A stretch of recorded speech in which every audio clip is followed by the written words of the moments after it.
There is a kind of power most people spend their whole lives standing next to without ever really understanding it. It is not the power of loudness.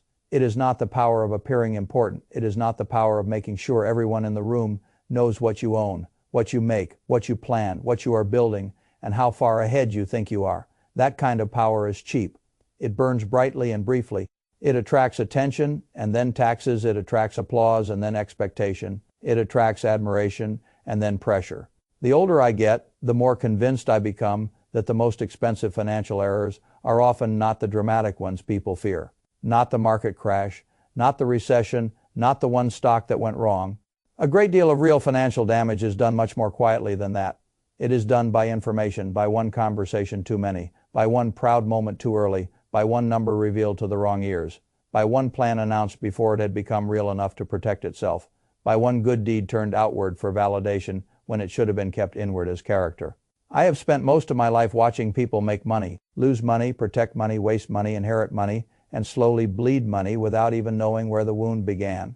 And if I had to compress decades of observation into one sentence, it would be this: your mouth may be the most expensive financial instrument you will ever own. That sounds severe until you have lived long enough to watch how human nature really behaves around money. Then it stops sounding severe and starts sounding practical. People like to imagine that wealth is usually destroyed by one large event. That makes for a tidy story. A crash wiped him out, a bad partner ruined her, a lawsuit destroyed the business. That sort of story is easy to tell because it has a clean villain and a visible ending. But most wealth does not die in a blaze. It dies in 1,000 quiet leaks. One overpriced contractor because he now knows what you sold the company for. One family dinner where somebody realizes you can afford more than you let on. One guilt-driven check written to avoid becoming the villain in someone else's mind. One careless comment about a strategy that stops being an edge the moment it becomes public. One child who learns too early how much is waiting and slowly loses the hunger that was supposed to shape his character. One generous act that becomes a performance, and in becoming a performance changes the actor himself. That is how real erosion happens. Not dramatically, administratively, socially, psychologically. One leak at a time. When I was young, I thought intelligence was the great advantage in money. Then I thought temperament was the great advantage. Then I thought patience was the great advantage. Now I think all three matter, but they are protected by something even more basic: silence. Silence is one of the most underrated balance sheet protections in the world. Not nervous silence. Not the silence of fear, not the silence of dishonesty. I am talking about the silence of a vault. A vault is not ashamed of what it contains. It simply understands that anything worth protecting must be protected from pressure. And pressure does not only come in the form of thieves, it comes in the form of envy, it comes in the form of expectation. It comes in the form of social pricing, family pricing, emotional pricing, market pricing. Once the world knows what is inside your vault, the world begins acting differently toward it. That is the part people do not understand until too late. They think secrecy is about hiding from the world. Often it is about keeping the world from changing shape around you. I have lived in the same house on Farnham Street for longer than most of the people reading this have been alive. That fact is used to tell all kinds of simple stories about me, that I am frugal, that I am provincial, that I do not like change. People can tell themselves whatever version they like. What matters is that I learned a very long time ago that being underestimated is one of the great luxuries in life. If people do not know what is inside, they cannot price it, they cannot calculate around it, they cannot present it accurately, they cannot organize themselves in relation to it. And that matters more than most people realize, because the moment people know the number, they stop treating you like a peer and start treating you like a reference point. The relationship changes, sometimes subtly, sometimes permanently. That is why the first thing that belongs inside the vault is the number itself. Not because numbers are shameful, because numbers are destabilizing. The number can be income, net worth, liquidity, equity, cash on hand. The scale does not matter. What matters is that once the number leaves your mouth, it stops being mere information and becomes a force. People think they want honest, open relationships around money. What they usually want is emotional simplicity, and exact financial numbers destroy emotional simplicity faster than almost anything else. As long as people assume you live in roughly the same financial weather they live in, the relationship can stay relaxed. You split checks casually. You say no to something expensive without that no becoming a moral statement. You choose a smaller car, a simpler restaurant, a lower-key life, and nobody interprets those decisions as some symbolic rejection of your supposed wealth. You remain free to choose. That freedom is worth a great deal. The moment the number is known, that freedom weakens. Now, if you say no, it may no longer sound like prudence. It may sound like selfishness. If you hesitate, it may no longer sound like discipline. It may sound like withholding. And this effect spreads beyond family and friends. It follows you into transactions. The market always prices information. That is one of the most reliable truths in economics. A seller will charge not only based on the service. He will charge based on his estimate of your ability to absorb the charge. People call that unfair when it hurts them. It is not unfair. It is ordinary if a contractor believes you can bear more. The quote often rises. If a service provider senses urgency plus wealth, the generosity of his pricing rarely increases. If a person knows you have recently realized a large gain, every future negotiation has a shadow inside it. That shadow is the number. He may never say it. You may never say it again. It still sits there, pricing the room. That is why I learned long ago that appearing ordinary is not only socially pleasant, it is financially efficient. The power of being underestimated does not show up cleanly on a ledger, but it can save you money, pressure, and attention year after year. Wealth rarely dies from one bad estimate. It dies from endless little overcharges, endless little obligations, endless little moments where the world knows just enough about your balance sheet to lean harder than it otherwise would. The number invites leaning. That is why I keep it inside. And I think you should too. Never, under any ordinary circumstance, reveal the precise state of your finances to anyone outside the very narrow circle professionally required to help you protect them. Not the number, not the range, not the bragging hint dressed up as modesty. Not the vague directional disclosure meant to make you feel seen. Keep the number sealed. You are not being cold. You are preserving equality in your relationships and pricing discipline in your transactions. That is a very rational form of kindness. The second thing that belongs in the vault is your next move. This one ruins people who are otherwise smart. They get an idea. A real one, a strong one, a move that could change the next 5 years of their life, and they make the mistake of talking about it before they have done it. This feels harmless because the modern world trains people to think that announcement is progress. Announcement is not progress. Announcement is emotional spending. You spend the future satisfaction in the present and call it motivation. I have watched this happen my entire life. A person gets the beginnings of a very good plan, a business idea, a promotion strategy, a real estate move, an investment angle, a private operating shift in his career. He tells someone because he wants a witness. He wants to feel the glow of being seen as smart before he has yet paid the full cost of becoming right. The other person says all the predictable things. That S brilliant, that S huge. You're going to kill it. And a very dangerous thing happens in the mind. The reward signal arrives before the work is complete. The hunger gets partially spent in language. The body experiences a little of the satisfaction that was supposed to be reserved for execution. And because the body is not stupid, it eases off. This is why so many plans die in applause before they die in reality. The applause was enough to weaken the hunger. People do not understand how fragile hunger is. They think motivation is a big, sturdy thing. It is not. It is a flame. And if you let too much wind touch it too early, it does not become stronger. It flickers. A new plan is like a seedling in February. It is not ready for the open field. It needs shelter, not discussion. There is another danger too. The moment you announce a move, you surrender strategic ambiguity. Other people do not need to hate you to become a problem for you. They only need to have overlapping incentives. That coworker who heard about the promotion you are pursuing does not need to be wicked to start competing differently, now that he knows your hand. That relative who heard about the property you are trying to buy does not need to be malicious to forward something to someone who makes the deal harder. That friend who heard your business model does not need to steal it fully in order to leak enough of the shape that your edge gets thinner. Competition does not require villains. It only requires humans. Humans compete. They signal. They talk. They position. That is ordinary. So the wise person stops telling the world what he is going to do. He lets the result be the first announcement. There is a brutal beauty to finished facts. A signed contract cannot be discouraged. A funded account cannot be talked out of itself. A completed acquisition cannot be mocked into non-existence. A plan executed has a density that a plan described does not. That is why results are so much stronger than intentions. Intentions can be debated. Results sit there. And because of that, I have come to believe that one of the simplest but most powerful wealth rules in life is this: Do not tell people what you are going to do. Show them what is already done. The third thing that belongs in the vault is your edge. Now we are at the center of the whole matter.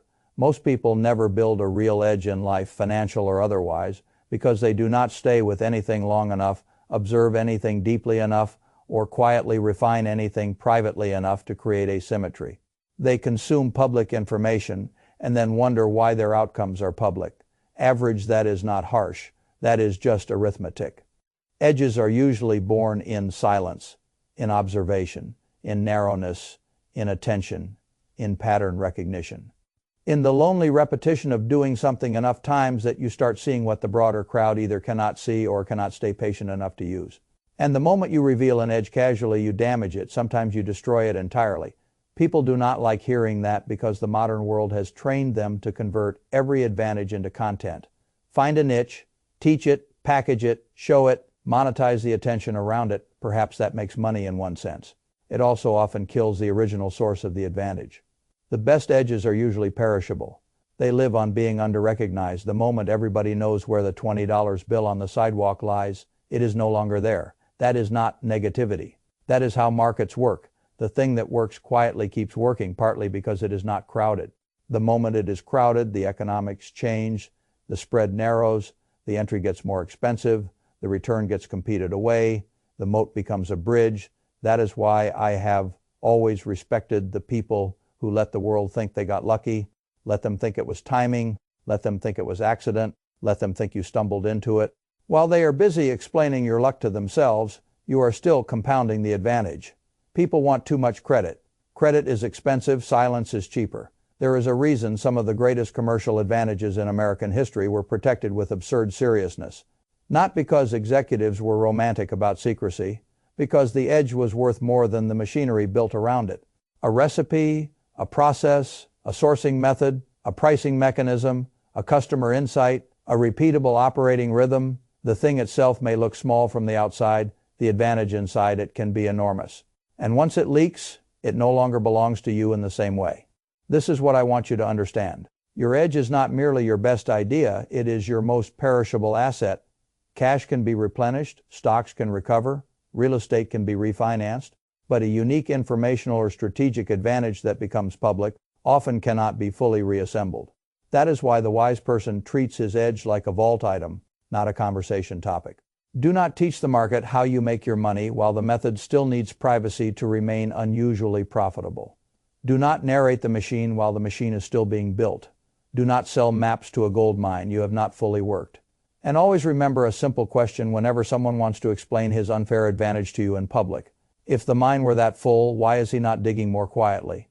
The fourth thing that belongs in the vault is the inheritance. This one is the saddest because it involves love, and love is exactly why people make the mistake. A parent works for decades, builds something, saves, invests, protects, endures, and then, out of pride, tenderness, or a misguided idea of transparency, tells the children everything. The accounts, the properties, the expected division, the size of the eventual transfer. He thinks he is giving them safety. What he often gives them is atmospheric change. The air around effort changes once people believe enough future money is already waiting for them. Not always. Human beings are complicated. Some children remain hungry no matter what they know. Some remain excellent. But as a rule, uncertainty is one of the deepest engines of human drive. When a young person believes his life still depends on his actions, he organizes himself one way. When he believes a large cushion already waits regardless, he often organizes himself another. You may not see it in 1 week. You may not see it in 1 year, but over time expectation softens effort. A child who knows too much about what is coming can become less interested in becoming someone strong enough to deserve it. That is not because he is evil. It is because his incentives have been altered. This is why I have always believed in a simple principle. Leave children enough so that they can do anything, not so much that they feel they must do nothing.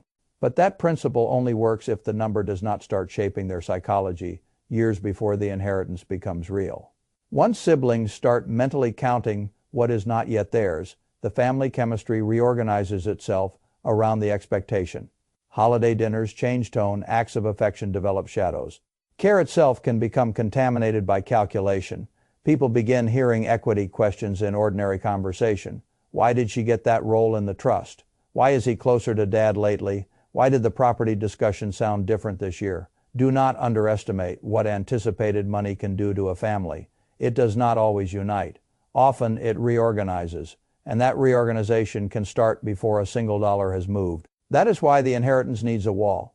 Not because children should live in ignorance forever, because too much advanced visibility can deform character and deform relationships. The struggle of building yourself is not a punishment. It is where muscle gets made. You cannot inherit the character that struggle would have built in you. You can only inherit money. Money without character is unstable. Character without money is still something.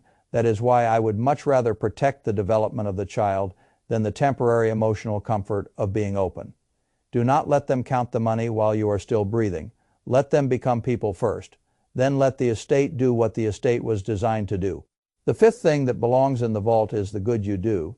This one surprises people because they assume generosity is automatically improved by public visibility. Sometimes public visibility raises more money for a cause. Sometimes it inspires others. I am not denying that. But the private spiritual economics of a good deed change the moment the deed becomes part performance. The modern world is addicted to witness. People can barely drink a cup of coffee without converting it into content. So of course they also struggle to give quietly. A person does something kind and immediately feels the itch to tell someone, not because the act was false, because the self wants to convert internal satisfaction into external confirmation. That is a dangerous trade. The moment you need applause for your goodness, the goodness is no longer fully yours. Part of it has been sold for social payment.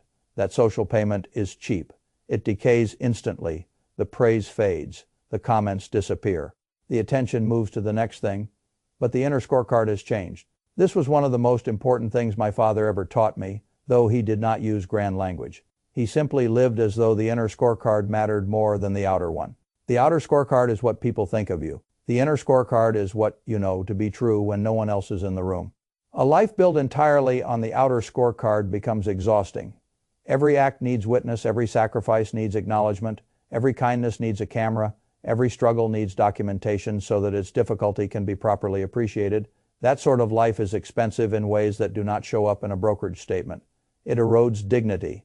It also erodes security because the moment you publicize your generosity, your struggle, your private burdens, you are not just telling a nice human story, you are exposing your leverage points. The world is not cruel all the time, but it does price vulnerability, it does use what it knows, and that is why some of the most powerful charitable acts are the ones nobody ever hears about. A good deed kept quiet becomes spiritual equity. It sits inside you, it compounds there, it does not need applause to be real. In fact, it may become stronger because it did not need applause. That is the kind of wealth I have come to respect more as the years pass. Not just the wealth that buys things, the wealth that keeps a person internally whole. That wealth is harder to build than people think and easier to spend than people realize. I want to return now to the image I began with because I think it matters. The most dangerous animal in the forest makes no sound. People hear that and imagine threat. I hear something else, economy. A lion does not roar before the hunt because it does not need to. A hawk does not announce itself before the dive because the dive itself is the statement. A river does not explain where it is going before it wears through stone. It simply keeps moving. That is how I want you to think about wealth. Not as theater, as force. Quiet force is not weaker than loud force. Often it is stronger because it is not spending energy on display. This is the final thing I have learned. The vault is not primarily a device for keeping the world out. It is a device for keeping you inside your own discipline, inside your own calibration, inside your own strategy, inside your own values. The world exerts pressure constantly. Speak, explain, show, post, reveal, perform, announce, signal that pressure is real. The vault is what lets you resist it. And once you begin building that vault, door by door, conversation by conversation, disclosure by disclosure, you will discover something extraordinary. Your life gets simpler, negotiations get cleaner, relationships get calmer, plans get stronger, edges last longer, children develop harder bones, good deeds feel deeper. And the strange need to be constantly seen begins losing its power over you. That is freedom too. Not the loud kind the internet sells, the quieter kind, the kind where you no longer need the room to confirm what you already know you are building. That is one of the greatest luxuries in the world, to know privately that you are doing well, moving correctly, helping quietly, and protecting what matters without demanding witness for any of it. I have watched loud people my whole life. They work so hard, hard to signal status, hard to signal intelligence, hard to signal success, hard to signal generosity, hard to signal pain, hard to signal that they matter. The quiet people interest me more. They are often not quieter because they are weak. They are quieter because they understand something. Results do not need volume. Structure does not need applause. A vault with windows is not a vault. It is a display case. And display cases attract very different kinds of attention than vaults do. So here is the framework I would leave you with. Keep the number sealed. Keep the next move sealed until it is done. Keep the edge sealed while it still matters. Keep the inheritance behind a wall until character has had time to grow without leaning on it. Keep the good deed quiet so that it can belong fully to your inner scorecard. These are not tricks.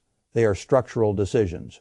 And like all structural decisions, they're power compounds. The first time you hold the number back, it feels almost unnatural. The first time you refuse to announce your next move, it may feel lonely. The first time you let people believe your edge is luck, your ego may twitch. The first time you decide not to tell the children exactly what waits for them, you may feel like you are withholding love. The first time you do real good, tell no one. The outer scorecard part of you may feel hungry. That is normal. You are not starving. You are detoxing. You are pulling your life away from the cheap rewards and back toward the durable ones. That takes practice. But once you have practiced it long enough, silence stops feeling like deprivation. It starts feeling like ownership. And ownership is the whole point, not just ownership of capital, ownership of your pace, ownership of your disclosures, ownership of your motives, ownership of the shape of your relationships and the shape of your future. That is what the vault protects. Not only assets, identity. The world will always tempt you to make noise. Noise attracts attention. Attention creates temporary satisfaction. Temporary satisfaction often leads to permanent leakage. I would rather have the opposite, temporary restraint. Permanent strength, that is the bargain. And if I have learned anything worth passing on, it is that this bargain is usually worth taking. Build the vault carefully, one sealed door at a time. Let your work speak more loudly than your mouth. Let your results arrive before your announcement.